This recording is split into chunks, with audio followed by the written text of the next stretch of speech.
Et maintenant, nous allons approfondir tout ce qu'on a vu sur le langage HTML et CSS, en commençant par le langage HTML avec les balises.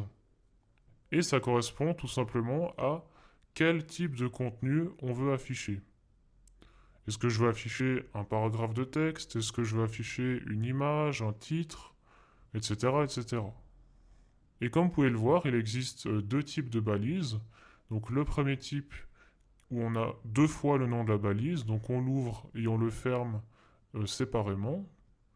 Et on a le deuxième type où on ouvre la balise mais on ne remet pas le nom de la balise quand on la ferme.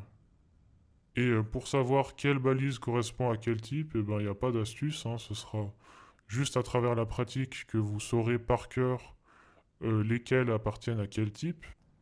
Et on a par exemple le paragraphe de texte qui appartient au premier type, et on a l'image qui appartient au deuxième type de balise.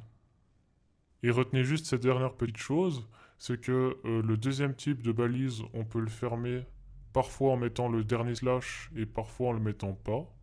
Donc ne soyez pas choqués, bien sûr, dans la pratique. Après, si vous voyez une balise du deuxième type qui est fermée sans le slash, ça peut aussi se faire, mais moi je vous conseille de mettre le slash, comme ça vous êtes sûr de ne pas vous tromper. Et maintenant, on va passer à la deuxième chose qui compose le langage HTML, et c'est les attributs. Et ça correspond à quels paramètres on veut préciser lors de l'ouverture de la balise. On a par exemple l'attribut classe qui va nous permettre par la suite de sélectionner plus facilement cet élément en CSS. On le verra juste après. Mais on a aussi l'attribut src par exemple. Concernant les images, c'est donc la source de l'image, où elle se trouve.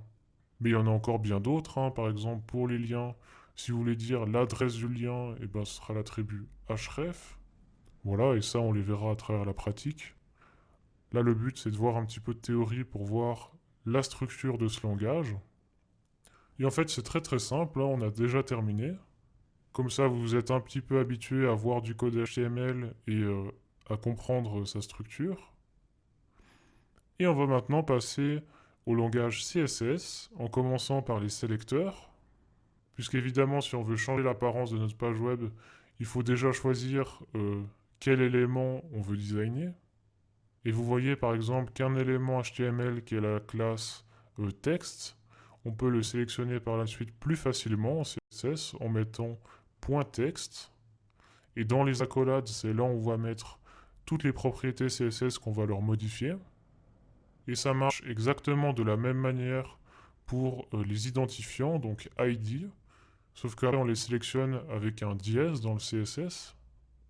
Et aussi, pour finir, vous pouvez sélectionner un élément avec sa balise. Par exemple, si vous avez une balise button, eh ben, il vous suffit de mettre button dans le CSS pour sélectionner tous les boutons de la page. Et je termine en précisant que la seule différence entre les classes et les ID, c'est que l'ID en fait doit être unique pour chaque élément. En résumé, vous ne pouvez pas avoir deux balises HTML qui ont le même ID, puisque vous pouvez clairement avoir plusieurs éléments HTML qui ont la même classe. Voilà, donc l'ID, ce sera le seul type de sélecteur dont le but sera de sélectionner un seul élément. Et ensuite, pour en terminer avec les sélecteurs, on va voir les sélecteurs enfants, puisque dans votre code HTML, très souvent, vous aurez des balises dans des autres balises. En l'occurrence, vous pouvez voir qu'on a en premier la balise div, qui correspond à un bloc de contenu. Donc cette balise n'a pas de signification particulière, son but c'est juste de grouper les éléments qui sont à l'intérieur. Et par exemple, si je veux sélectionner le paragraphe qui est dans cette div class content, eh ben, je dois d'abord sélectionner cette div en mettant .content. Après ça, je mets un espace et je sélectionne l'enfant. En l'occurrence, on le sélectionne avec sa balise, donc on précise juste P. Et on a un deuxième exemple juste en dessous, avec cette fois-ci trois balises. Alors la balise UL tout en haut correspond à une liste. Et la balise LI que vous pouvez voir, ça correspond à un élément de la liste. Donc quand on voudra créer une liste, on aura un seul UL avec plein de LI dedans. Et en l'occurrence, dans ce LI, on a encore un A, donc c'est un lien en fait. Eh bien, pour sélectionner ce dernier, il va falloir d'abord sélectionner notre UL, avec son ID par exemple, donc dièse menu. Ensuite le LI, donc LI. Et pour finir, le lien, donc on met A. Et ça aura pour effet de sélectionner tous les liens qui sont dans tous les LI, qui sont dans notre liste qui a l'ID menu.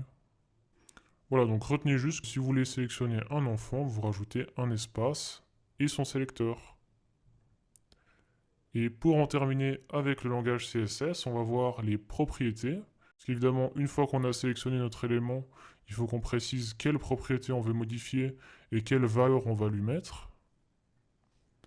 Et comme vous pouvez le voir dans l'exemple, et ben là j'ai modifié sa hauteur, sa largeur et son fond de couleur. Donc quand vous voulez modifier une propriété en CSS, vous mettez son nom, ensuite deux points. Après ça, vous mettez la valeur et vous finissez toujours avec un point virgule. Et donc voilà trois premiers exemples de propriétés CSS. Vous pouvez voir le résultat à droite. Voilà, et le code HTML qui correspond au contenu est juste au-dessus du code CSS. Et vous pouvez voir que ça a bien changé la hauteur, la largeur et le fond de couleur de notre élément.